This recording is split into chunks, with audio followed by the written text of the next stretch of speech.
अविनाशी अर्थात जो कभी नष्ट नहीं होता है। अक्षर शब्द से ही स्पष्ट है, अक्षरः न क्षरः, जो कभी क्षर नहीं होता है, कभी नष्ट नहीं होता है, वह अक्षर कहलाता है।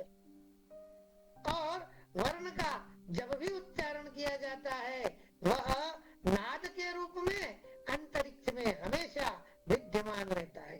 अर्थात जब हम वर्ण को उच्चारित करते हैं तो उच्चारण के पश्चात वो ध्वनि कभी नष्ट नहीं होती है, वो ध्वनि नाद के रूप में विद्यमान रहती है। और इसी कारण से आप सब जानते होंगे रेडियो आदि में ध्वनि तरंगों को कन्वर्ट करके और वापस जो है उनका उच्चारण रेडियो से हमको सुनाई देता है। तो इस प्रकार से अक्षर का लिपिबद्ध रूप वर्ण कहलाता है। जब उच्चारण करते हैं तो वो अक्षर है, और जब उसको लिपि में कर देते हैं बद्ध हम, तो वो वर्ण कहलाता है।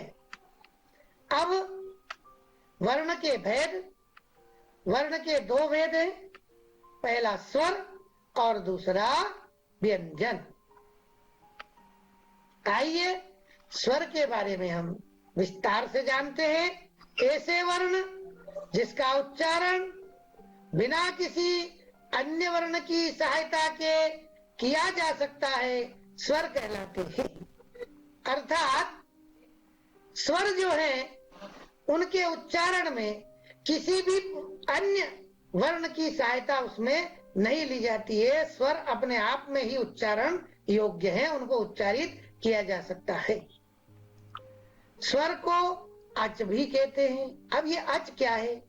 तो माहेश्वर सूत्र जो 14 हैं, उन 14 माहेश्वर सूत्रों में एक से लगा करके 4 नंबर तक के जो सूत्र है उनके अंदर सभी स्वर वर्ण है। और उनका जो पहला सूत्र है वो आ से शुरू होता है, आई उण, और चौथा सूत्र है वो अंत में जाकर के शुरू होता है आई औच पर खत्म होता है। तो आप पहले सूत्र का पहला वर्ण अ और चौथे सूत्र का अंतिम च दोनों मिलकर के एक प्रत्याहार बना और उसे कहते हैं अच।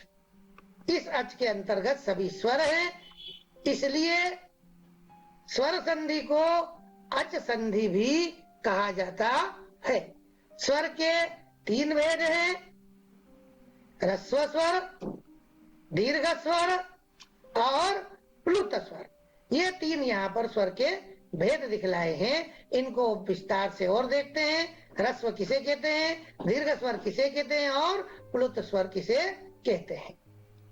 अब यहाँ देखिए ह्रस्व स्वर, ह्रस्व का अर्थ ही होता है छोटा। जिन स्वरों के उच्चारण में एक मात्रा का समय लगता है ह्रस्व स्वर कहलाते हैं। इनकी संख्या 5 है, अ, ई, उ, री, लृ। इन्हें मूल स्वर भी कहते हैं। अब आप स्पष्ट हो गया कि ह्रस्व स्वर किसे कहते हैं, तो जिनके उच्चारण में एक मात्रा का समय लगता है वे ह्रस्व स्वर कहलाते हैं। और उनकी संख्या 5 है। वो 5 कौन से हैं, तो कहा अ, ई, उ, री, लृ। ये 5 स्वर है और इन्हीं 5 को मूल स्वर भी कहते हैं। क्यों मूल स्वर क्यों कहते हैं? इसलिए कहते हैं कि इन्हीं से मिलकर के दीर्घ स्वर का निर्माण और संयुक्त स्वर का निर्माण होता है, इसीलिए इन्हें मूल स्वर कहते हैं। तो आपको समझ में आया, ह्रस्व स्वर की संख्या 5 और इन्हीं 5 को हम मूल स्वर भी कहते हैं। अगला देखते हैं दीर्घ स्वर। दीर्घ का अर्थ ही होता है बड़ा। जिन स्वरों के उच्चारण में 2 मात्रा का समय लगता है दीर्घ स्वर कहलाते हैं। आपने अभी ह्रस्व स्वर में देखा तो वहां पर कितना समय लगा था, 1 मात्रा का समय। जिनके उच्चारण में 1 मात्रा का समय लगा वे ह्रस्व स्वर कहलाए। और यहाँ जिन स्वरों के उच्चारण में 2 मात्रा का समय लग रहा है वे दीर्घ स्वर कहलाते हैं। दीर्घ स्वरों की संख्या 8 है और वे कौन से हैं, आ, ई, उ, री, ए,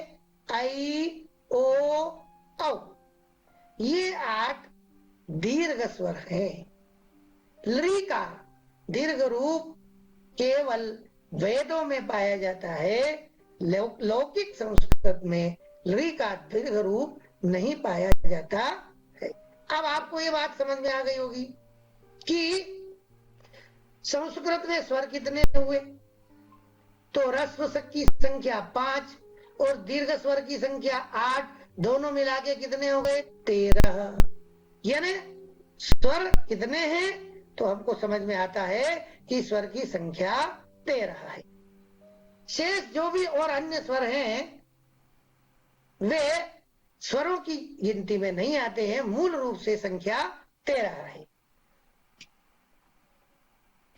अब इसी का तीसरा भेद है प्लुत स्वर।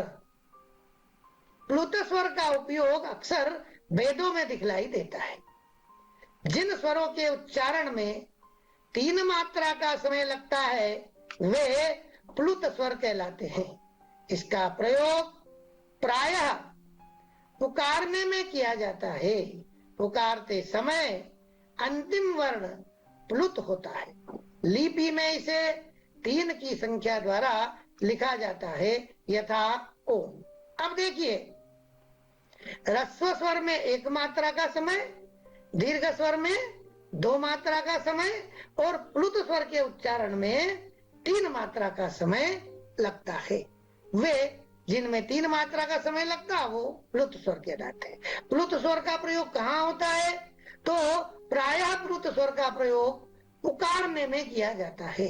आपने देखा होगा कि जब भी कोई मंत्रोच्चारण किया जाता है, वैदिक मंत्रों का उच्चारण किया जाता है, तो वहां पर जो उच्चारण करने वाला है वो किसी स्वर को जोर से बोलता है, जैसे ओम।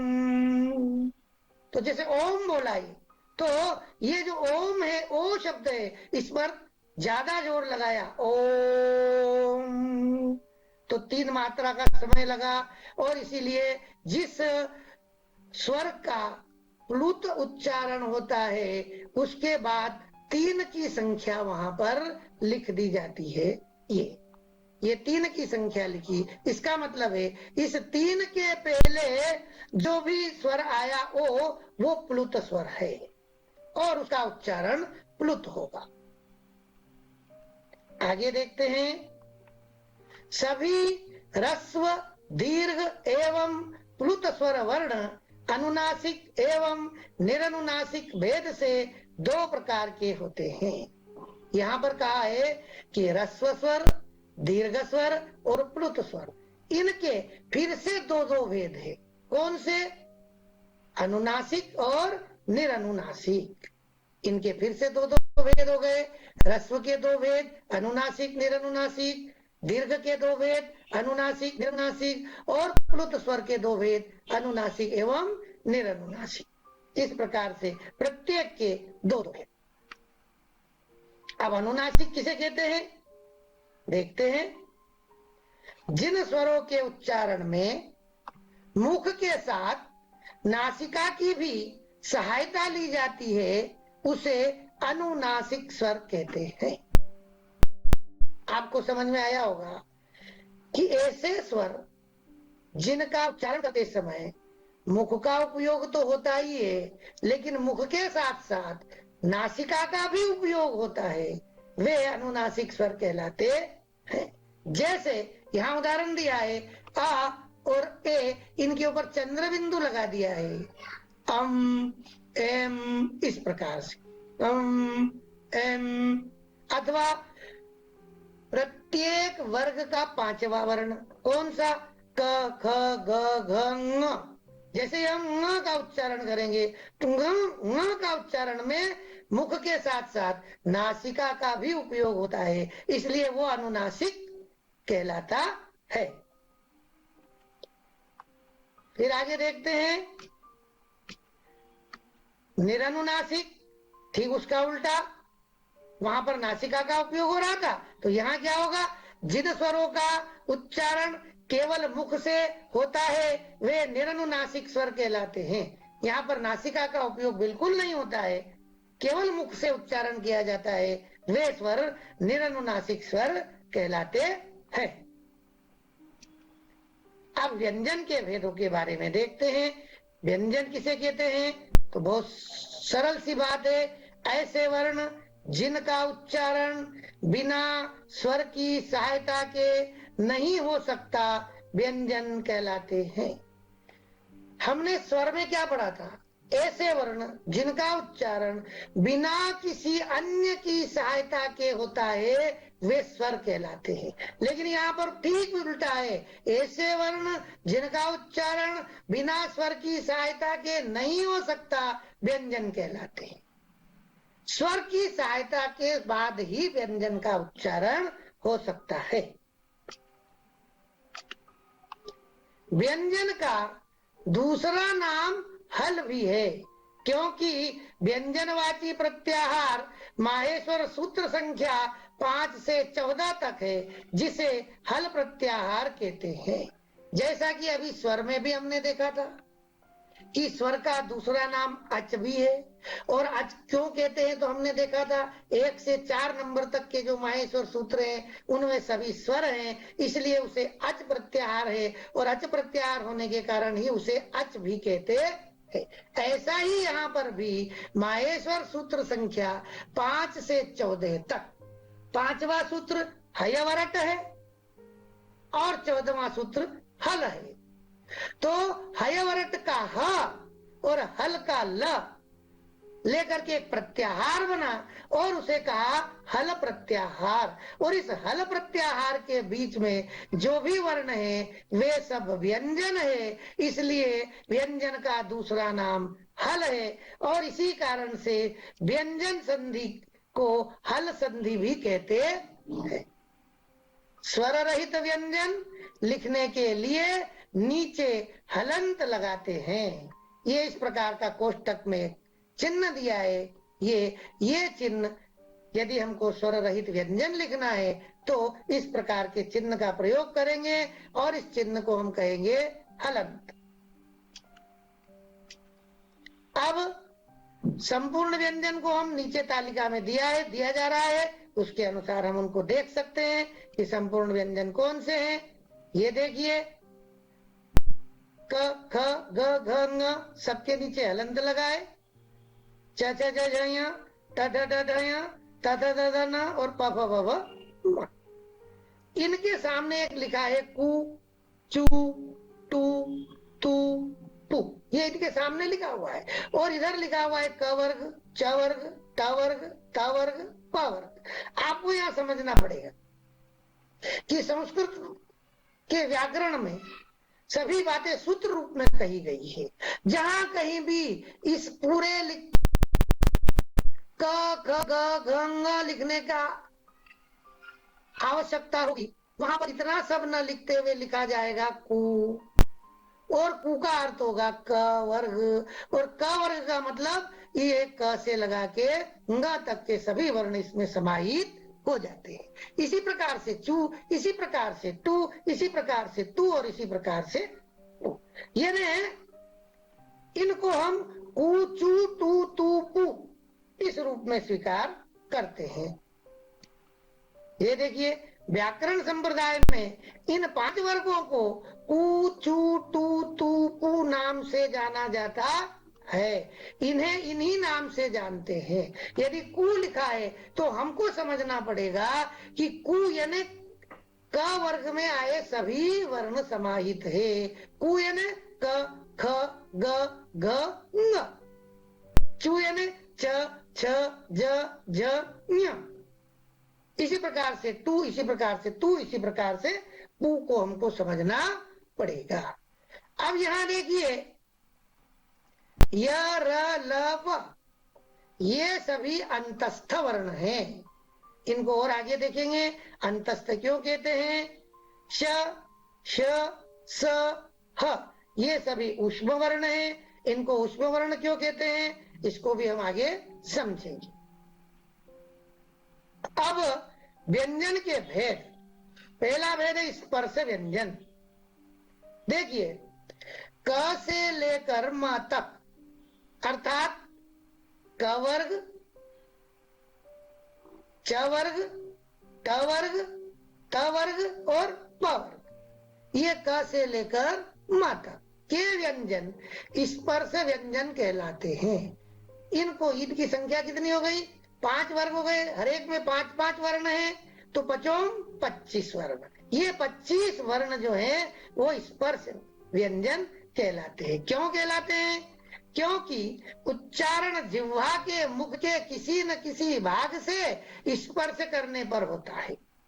इन 25 वर्णों का जब हम उच्चारण करते हैं तो हमारे मुंह के अंदर जो हमारी जिह्वा है वो जिह्वा किसी न किसी अंग से स्पर्श करती है और स्पर्श करने के बाद ही उस वर्ण का उच्चारण होता है, इसलिए इन्हें स्पर्श व्यंजन कहते हैं। जैसे क का उच्चारण करेंगे, क, तो जिह्वा दांत से स्पर्श होती है, क का उच्चारण होता है। इसी प्रकार से अन्य वर्णों का भी है।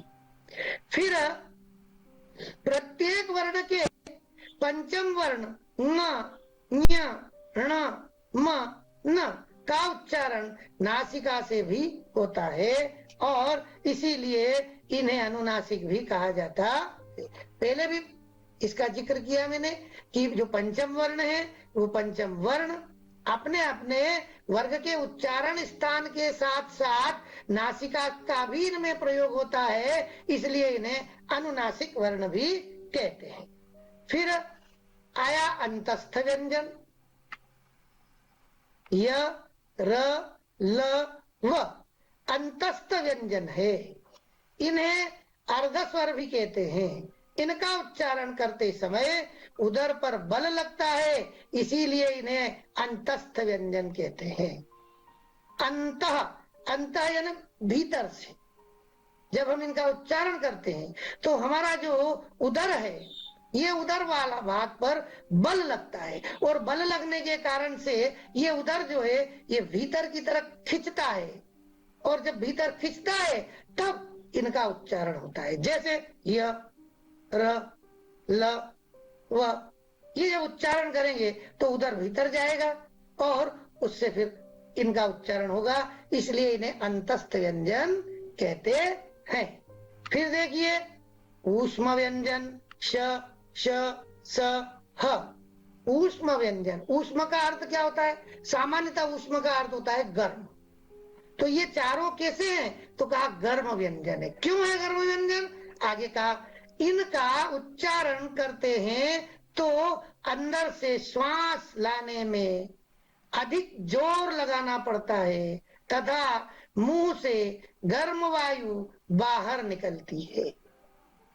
उष्म का अर्थ गर्म। गर्म क्यों कहा? तो उन्होंने कहा कि जब हम इनका उच्चारण करते हैं तो हमको जो भीतर से श्वास को बाहर लाने में जोर लगाना पड़ता है और जब जोर लगा करके वायु को बाहर निकाला जाता है तो हमारे मुंह से गर्म वायु बाहर निकलती है और ये गर्म वायु बाहर निकलती है, इसी कारण से इनका नाम ऊष्म व्यंजन कहा है। जैसे अगर हमको पता करना हो कि कैसे, तो हमारे हाथ की हथेली को मुंह के सामने रखिए और इनका उच्चारण करिए, श, श, स, ह, तो हवा गर्म महसूस होती है।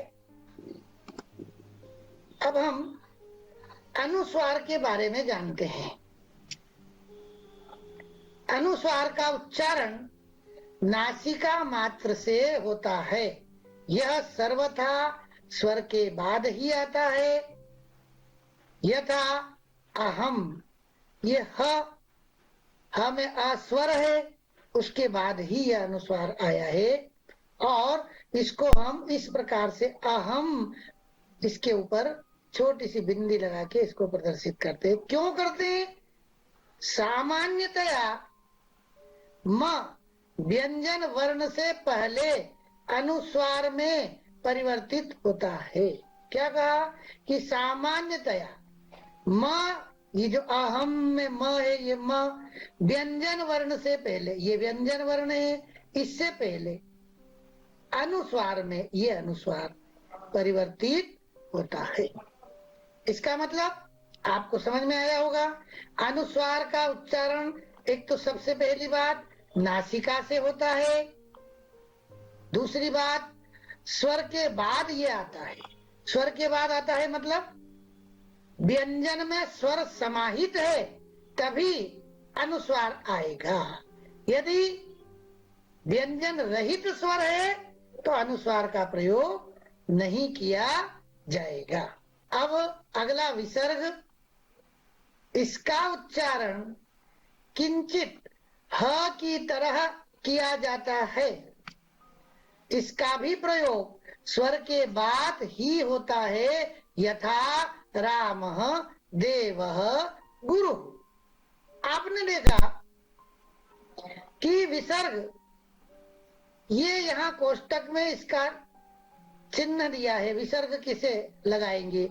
तो विसर्ग जो है वो किसी भी वर्ण के पीछे लगेगा, और वो वर्ण कौन सा होगा? जिसमें स्वर प्रयोग हुआ हो, स्वर युक्त हो, उसी स्वर युक्त व्यंजन के पीछे यह विसर्ग लगेगा। और इसका उच्चारण कैसे होता है? कहा इसका उच्चारण ह की तरह होता है। जैसे रामः, यहाँ म में अ मिला है, और यहाँ क्या कहा? इसका प्रयोग स्वर के बाद होता है, तो ये म में अ है, इसलिए यहाँ पर विसर्ग का प्रयोग हुआ है।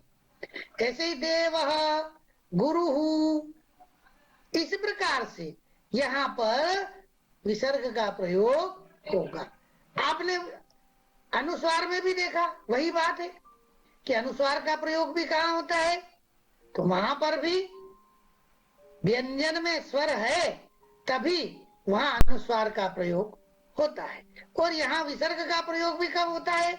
जब स्वर है उसके बाद ही जो है विसर्ग का प्रयोग होता है। वहां पर क्या होता है अनुस्वार में कि यह अनुस्वार का जो म है वो म सामान्यतया व्यंजन के पहले उसका प्रयोग हो जाता है, अर्थात वो विसर्ग की जो अनुस्वार की जो बिंदी है वो उस व्यंजन के सिर पर चली जाती है। संयुक्त व्यंजन, अब देखिए संयुक्त किसे कहते हैं? संयुक्त यानी मिला हुआ। संयुक्त का मतलब है मिला हुआ। दो व्यंजनों के संयोग से बने वर्ण को संयुक्त व्यंजन कहते हैं।